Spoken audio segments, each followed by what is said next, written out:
They once helped a mortal. Years later, an entire fleet answered the call. 40 years is a long time for a human. Stars do not notice 40 years. Mountains do not notice 40 years. But for Elena Vasquez, 40 years changed everything. Her hair turned white. Her hands developed a shake that made it hard to hold a cup without spilling. Her eyes needed glasses now, thick ones that made her look like an owl. She walked slowly, with a cane made from wood that came from earth, real wood. It had cost her a month's pension. But some things had healed. Maria, her daughter, had come back into her life. It happened slowly, the way most healing happens. A message here, a visit there. Then, one day Maria showed up at Elena's door with a little boy holding her hand and said, "This is your grandson. His name is Thomas. Please be part of his life." Elena cried for an hour. Then she made them dinner. Maria married a good man named James Chun. Elena took their name. She became Elena Vasquez Shen because Maria asked her to, and Elena would have changed her name to anything if it meant keeping her daughter close. Thomas grew up. He had children too. Elena became a great-grandmother. She lived in a small apartment on Mars, in a building full of other old people who had once done interesting things and now spent their days watching the news and complaining about their knees. The stubborn mule was gone now. Elena had donated it to a museum on Luna. Sometimes she watched videos of tourists walking through it and reading the plaques about cargo hauling in the early days of human expansion. They did not know that the ship had once sat on a dead moon while its captain talked to a dying god about chickens. Elena did not think about that day very often. It felt like a dream now, something that might have happened to someone else. The memory had grown soft around the edges, faded like an old photograph. Then the Kreth came. Elena first heard about them on the evening news. A new alien species had made contact with humanity. They called themselves the Kreth Dominion. They had an empire that spanned 200 star systems. They had conquered 6 other intelligent species. They had enslaved 3 of them. The news anchors said this with calm voices, as if they were reporting on weather. Relations are tense, they said. Negotiations are ongoing, they said. There is no need to panic, they said. Elena had lived long enough to know what those words really meant. The first battle happened. 2 weeks later, humanity's united fleet met the Kreth near a planet called Kepler 442b. The humans had 43 ships. The Kreth had 400. The battle lasted 11 minutes. When it was over, 40 human ships were burning wreckage floating in the void. 3 ships escaped to bring the news home. Elena watched the footage on her small screen in her small apartment. She watched human ships breaking apart. She watched escape pods that never launched. She watched the Kreth fleet move through the debris like sharks through bloody water. Her hand shook so badly that she dropped her cup. Tea spilled across the floor. She did not clean it up. She just sat there, staring at the screen, watching humanity die. The Kreth sent their terms the next day. Unconditional surrender. All human colonies would become Kreth territory. All humans would become Kreth property.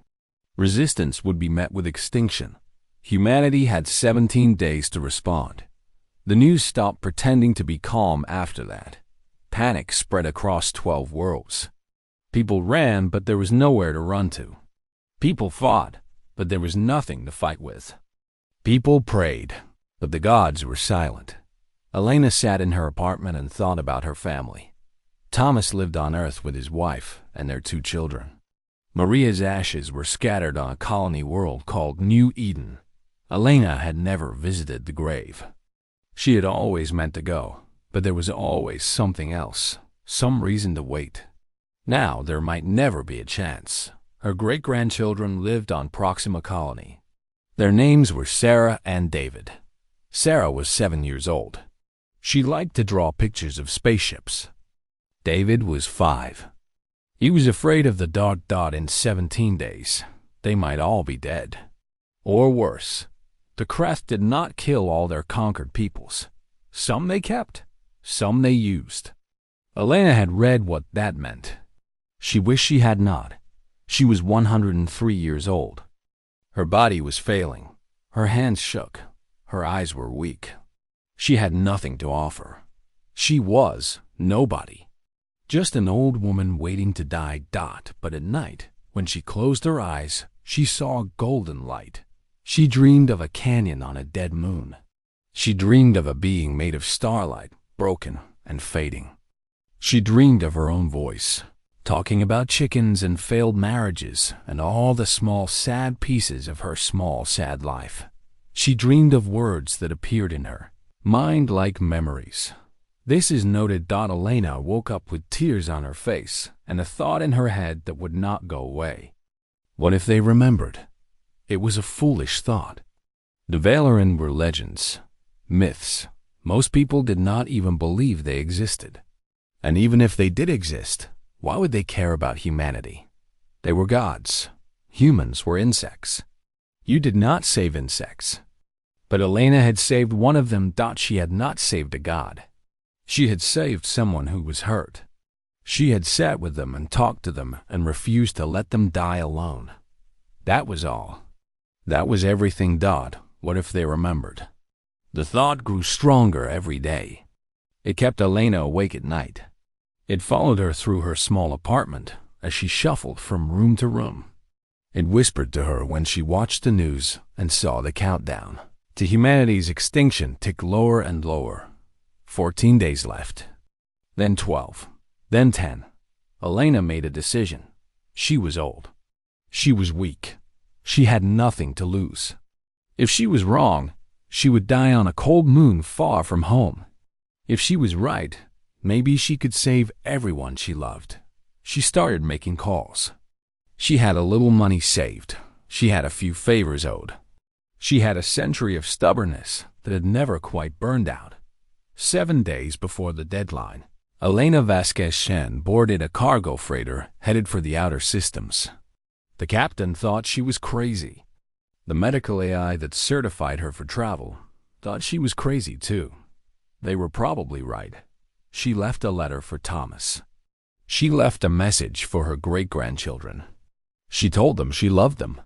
She told them she was going to try something. She told them not to wait for her. Then she went to find the gods and asked them to save her people. They once helped a mortal. Years later, an entire fleet answered the call. The Valoran were old. They were old when the first stars began to burn. They were old when galaxies took shape from dust and fire. Their ships moved between the stars like dreams moving through a sleeping mind. They watched younger species crawl out of oceans and build cities and make war and die. They watched, but they never cared. Why would they? To them, other species were like insects, brief, small, forgettable. Captain Elena Vasquez knew none of this when her ship dropped out of hyperspace near the dead moon of SETHOS-7. She was 34 years old. She had brown hair that she kept short because long hair was trouble on a cargo ship. She had a scar on her left hand from a loading accident 5 years ago. She had been married once to a man named David who said she loved her ship more than him. He was probably right. She had a daughter named Maria who lived with David now and who barely spoke to her. Elena flew a cargo freighter called the Stubborn Mule. It was an ugly ship.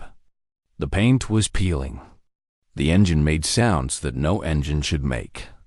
But it was hers, bought with 15 years of savings and work, and she loved it the way some people love their children. On that day, she was hauling medical supplies to a mining colony 3 systems away. The route took her past Sethos-7, a gray moon that nobody visited because there was nothing there. No water, no air, no reason to stop. But her sensors found something. A ship had crashed in a canyon on the moon's surface. The readings made no sense. The ship was giving off energy signatures that her computer could not identify. It was not human. It was not from any species Elena had ever heard of. She should have kept flying. She knew this. Strange ships on dead moons were not her problem. She had cargo to deliver. She had bills to pay. But the readings also showed life signs. Weak, fading. Someone was dying down there. Elena cursed quietly to herself. Then she turned her ship toward the moon. The canyon was deep and narrow. Elena had to land the stubborn mule on the ridge above and climb down on foot. She wore an environment suit and carried a light.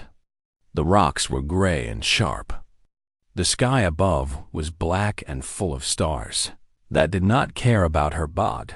The crashed ship was like nothing she had ever seen. It looked like it was made of light that had somehow become solid.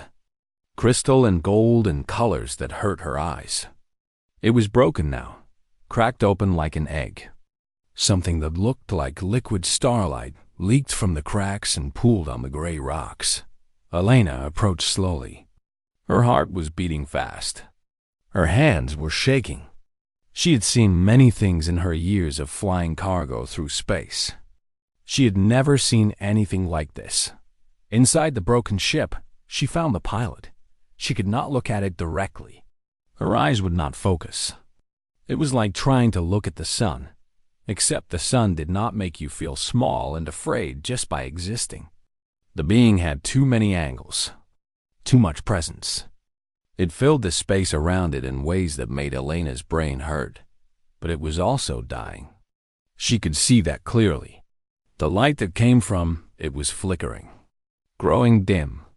Whatever had caused the crash had hurt it badly. Elena stood there for a long moment. She thought about leaving. This was not her business. This was something vast and strange, and far beyond a simple cargo pilot from Earth. What could she possibly do? Then the being made a sound. It was not a word.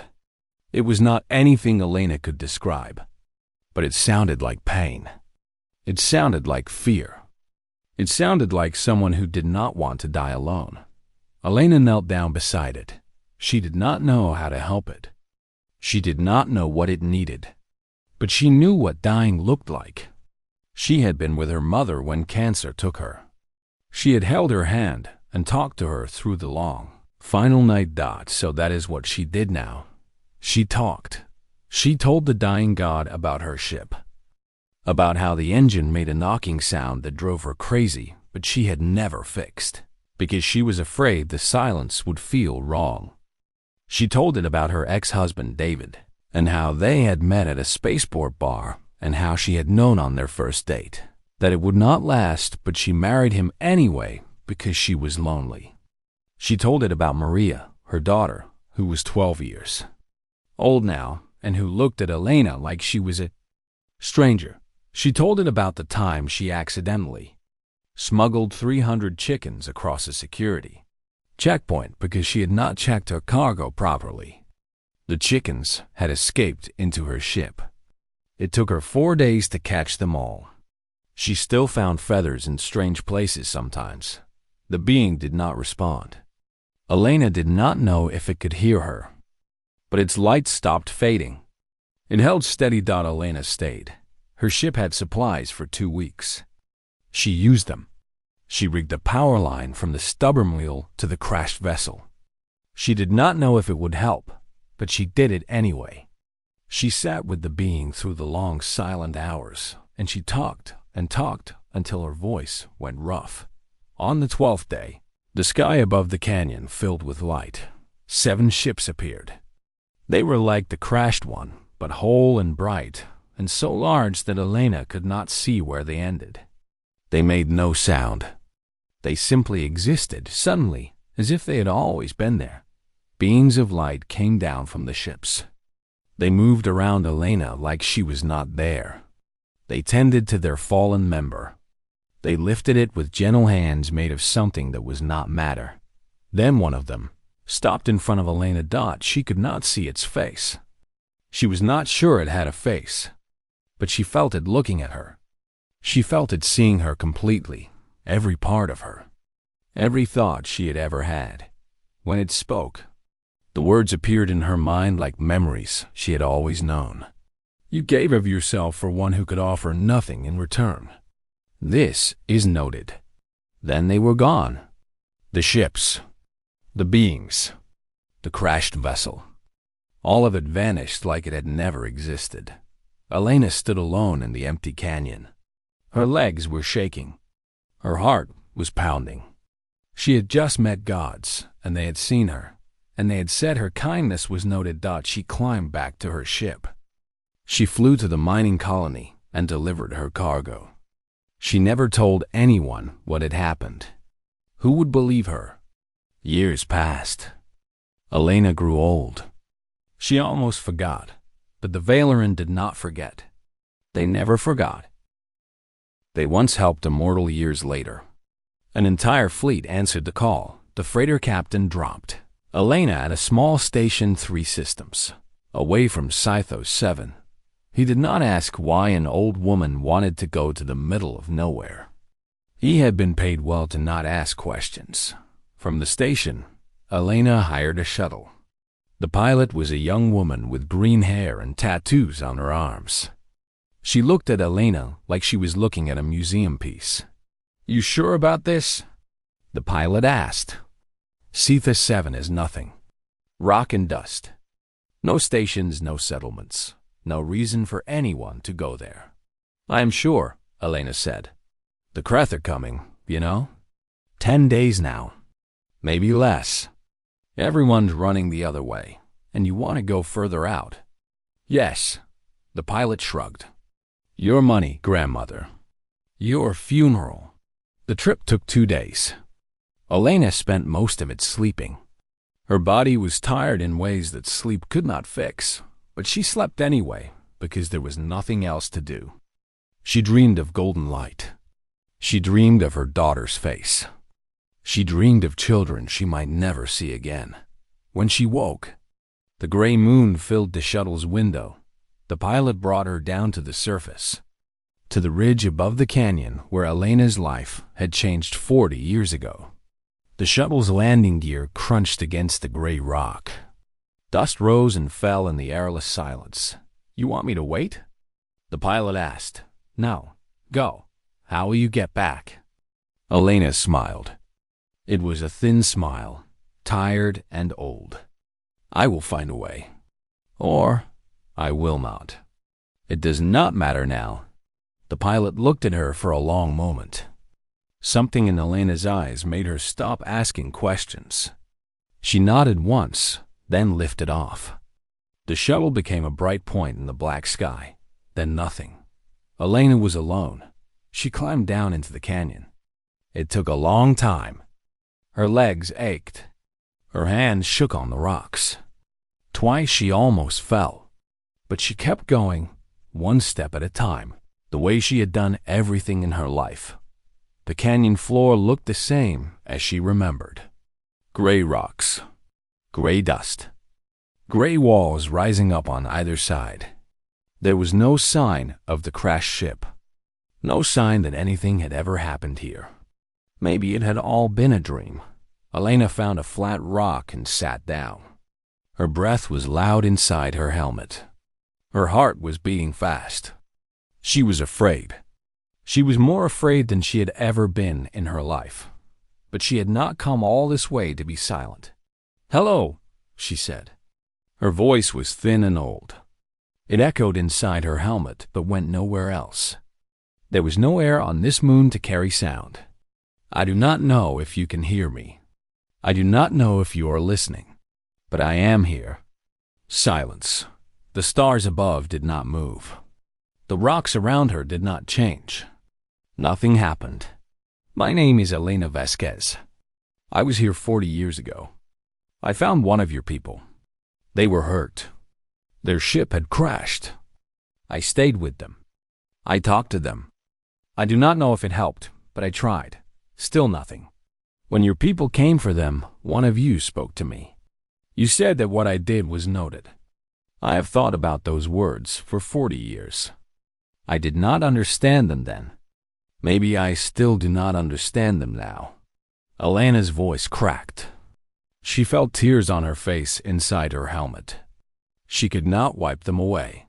I am not here to ask for myself. I am old. I have lived my life. It was a good life, mostly. I have made peace with dying.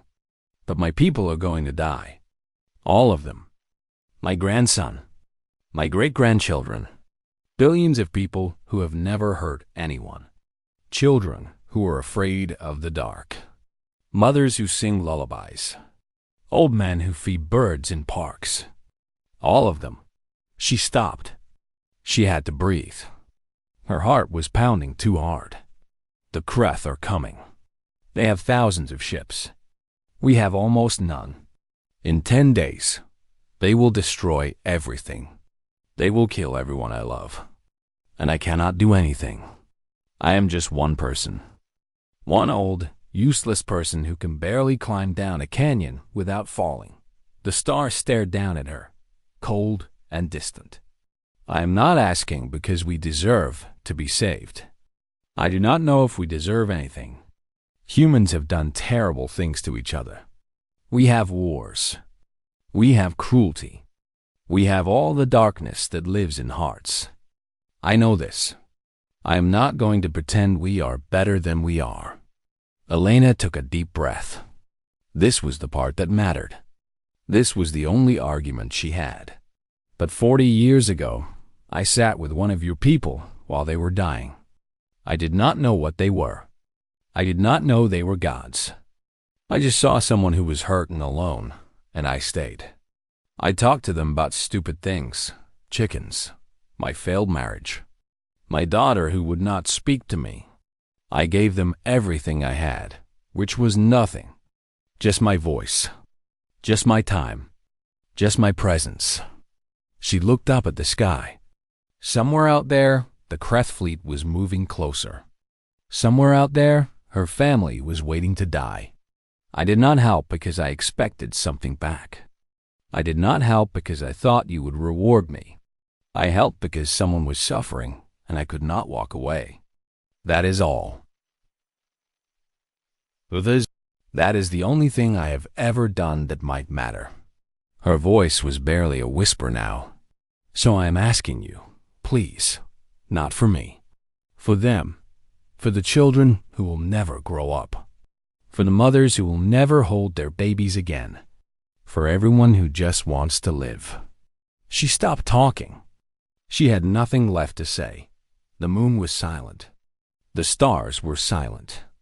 The universe was vast and cold and did not care about one old woman sitting on a rock in a canyon on a world that nobody had ever loved. Elena waited. An hour passed.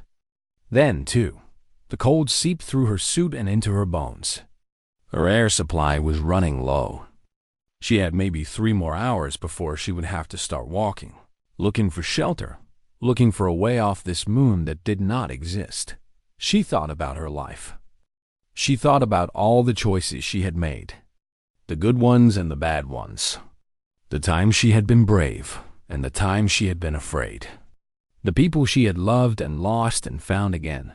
If this was the end, it was not a bad place to die. She had come here trying to save her people. That was something. That was more than most people ever got to do. Elena closed her eyes.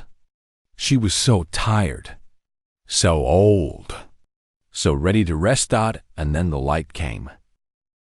They once helped immortal. Years later, an entire fleet answered the call. The light did not come from above.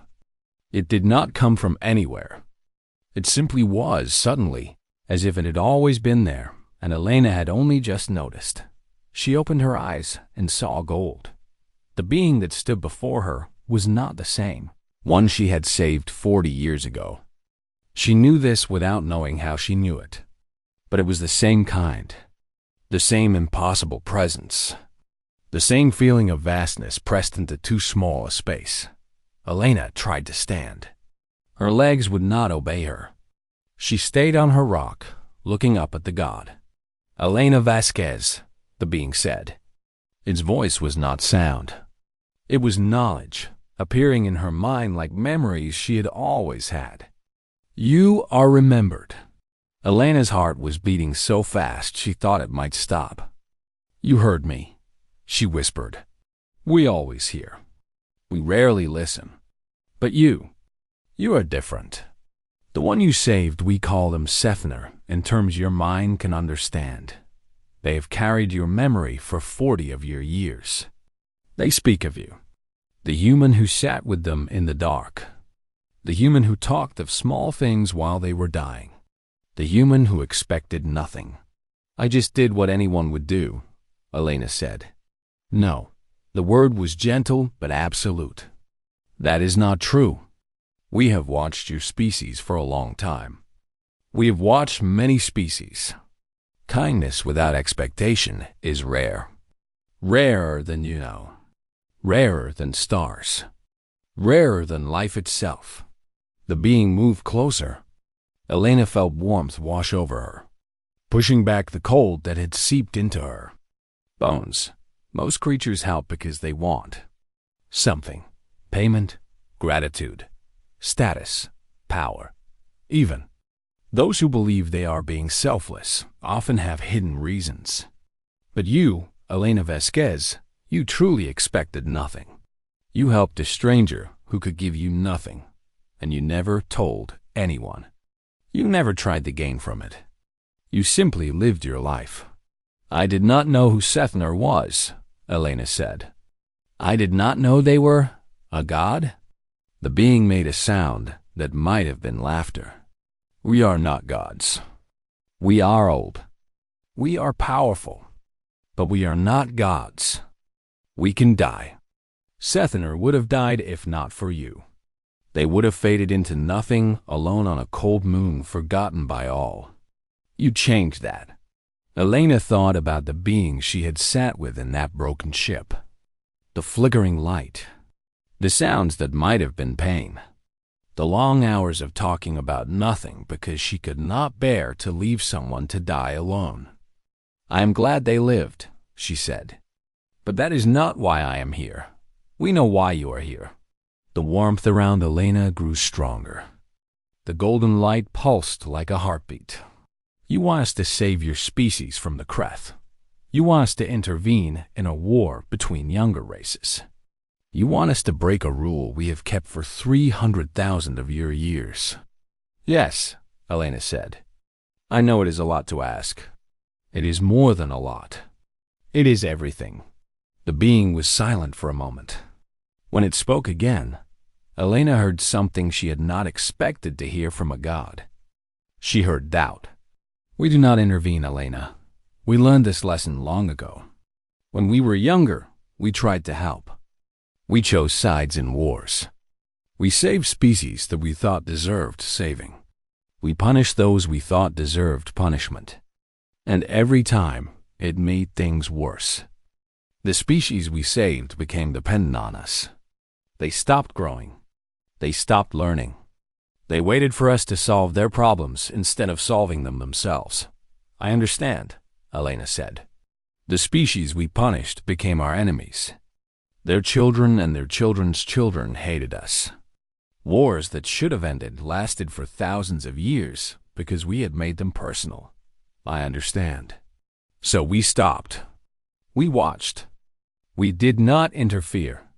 We let younger species make their own choices, fight their own wars, live their own lives. It was hard. We watched civilizations fall that we could have saved. We watched cruelty that we could have stopped. But we did not act. Because every time we acted, we made things worse." The golden light dimmed slightly. The being seemed smaller somehow, less certain. "If we save your people, others will know. Other species will come to us. They will beg and plead and offer us anything we want. Some will try to trick us into helping them. Some will try to become our enemies so that we will destroy their enemies for them. The balance we have kept for so long will be broken." Elena listened. She understood. The Valoran were not refusing to help because they did not care. They were refusing because they cared too much. Because they had learned that their help could be worse than no help at all. But she had not come all this way to give up. I am not asking you to save humanity because we are special, Elena said. I am not asking because we deserve it more than other species.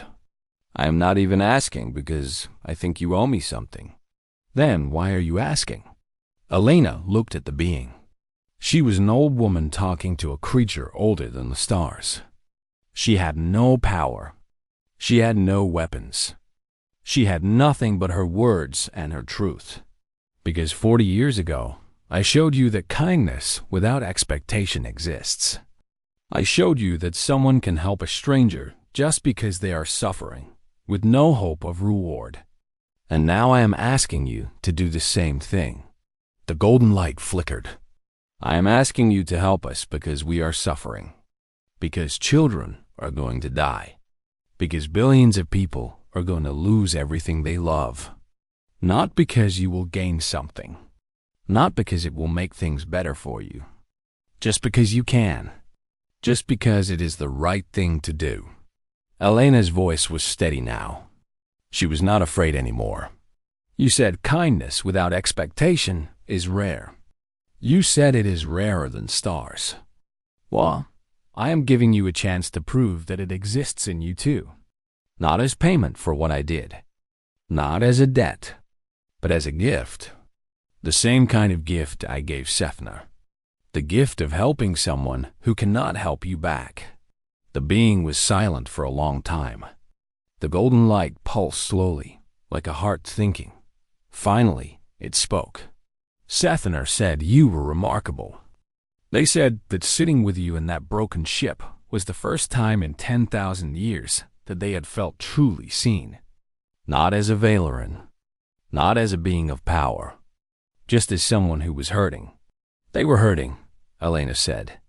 That was all that mattered. Yes, the being said. That is exactly the point. The light grew brighter. The warmth grew stronger. Elena felt something shift in the air around her, like a decision being made on a scale she could not comprehend. We will answer your call, Elena Vasquez. Not because you saved Sethna. Not because we owe you a debt, but because you have shown us what we had forgotten.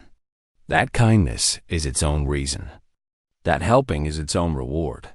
Elena felt tears streaming down her face inside her helmet. Thank you, she whispered. Thank you. Do not thank us yet. The Kreth are powerful. Even we cannot simply make them disappear. There will be consequences. There will be changes.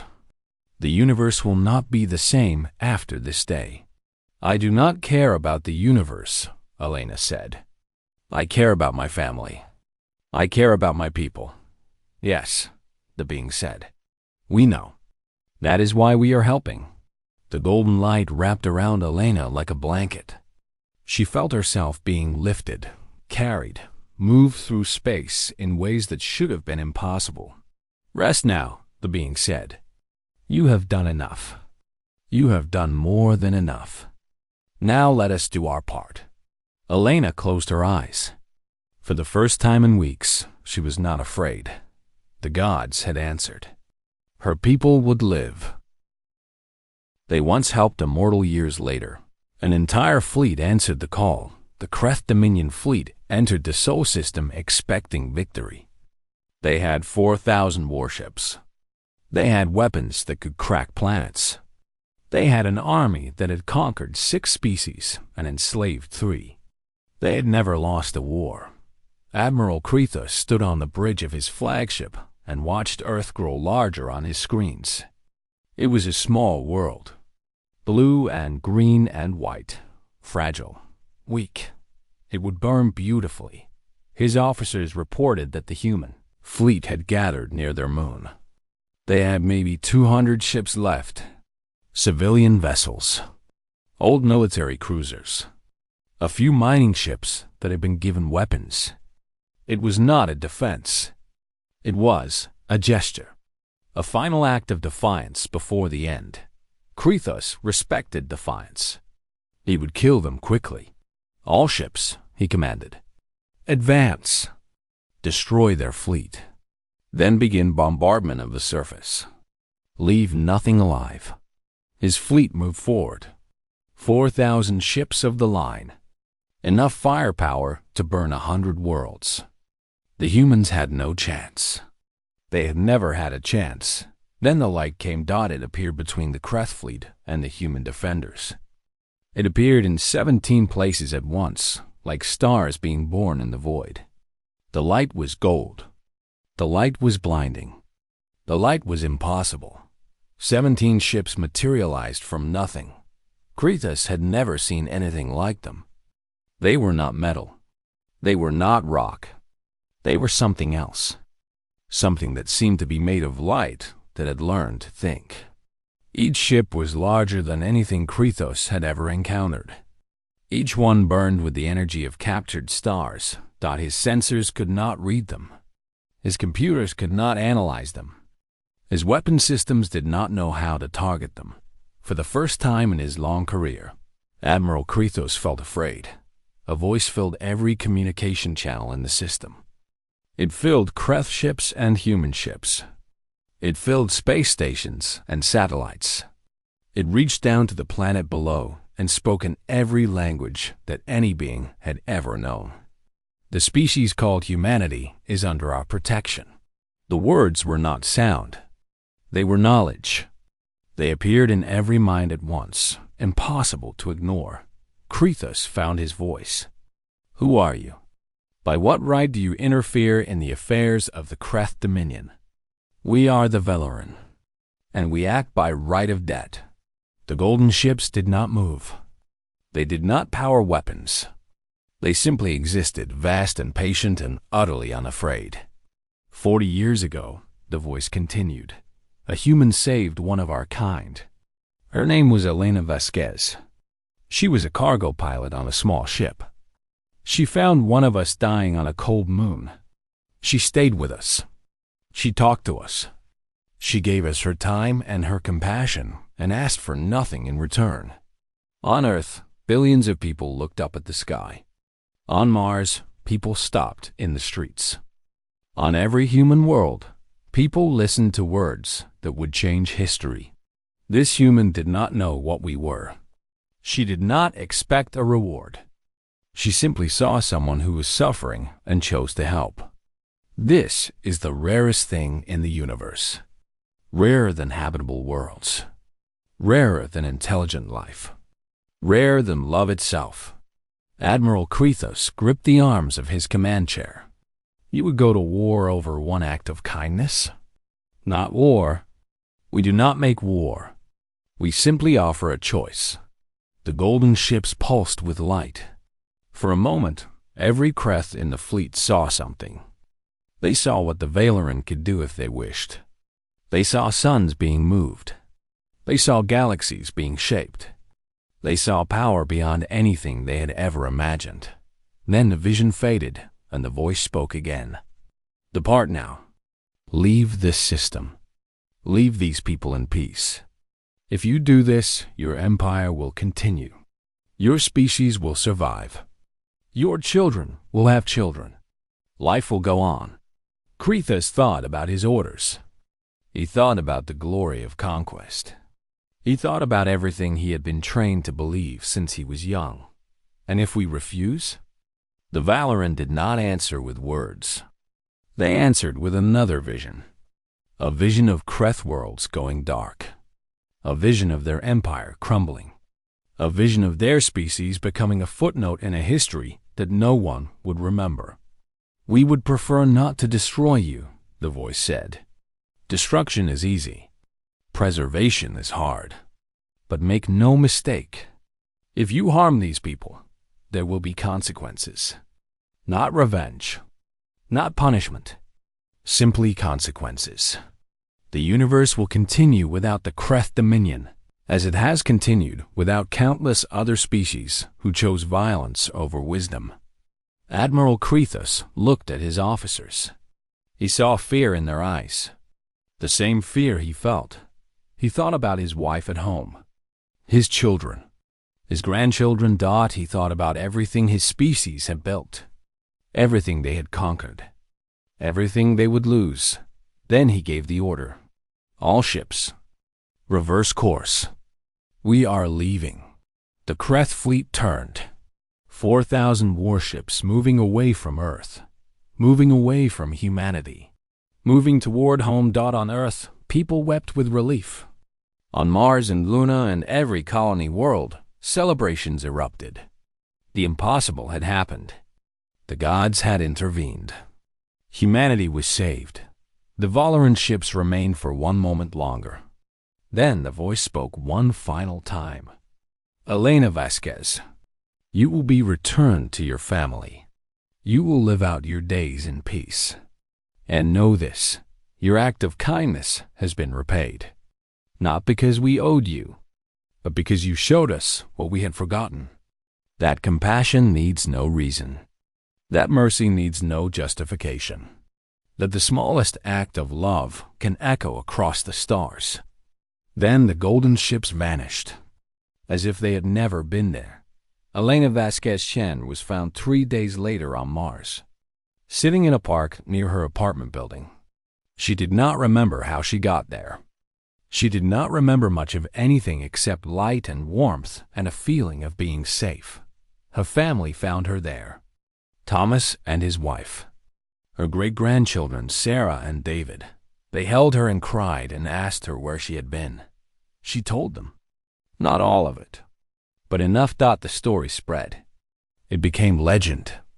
The old woman who saved a god. The cargo pilot who changed the fate of humanity. Some people believed it. Some people did not. It did not matter. Elena lived for 3 more years. She spent them with her family. She watched her great-grandchildren grow. She told them stories about a ship called the Stubborn Mule and the chickens that had escaped into its corridors. She died peacefully, in her sleep with her family around her. She was 106 years old. Her funeral was attended by thousands. People came from every human world to pay their respects. They did not all know her, but they knew what she had done. They knew that because of her, they were alive. Above the funeral, for just a moment, a streak of golden light crossed the sky. Some people said it was a shooting star. Some people said it was something else. Her grave marker was simple. It said, Elena Vasquez Chen. She helped when she had nothing to gain. In the centuries that followed, humanity spread across the stars. They grew and changed and became something their ancestors would not have recognized. But they carried her story with them. They taught it to their children. They remembered and sometimes, when the universe seemed dark and cold and full of cruelty, they would tell the story of the old woman who saved a god with nothing but kindness. They would remember that compassion matters. That small acts can change everything. That even in an infinite universe, one person can make a difference. The Valoran never intervened again. They did not need to. The example had been set.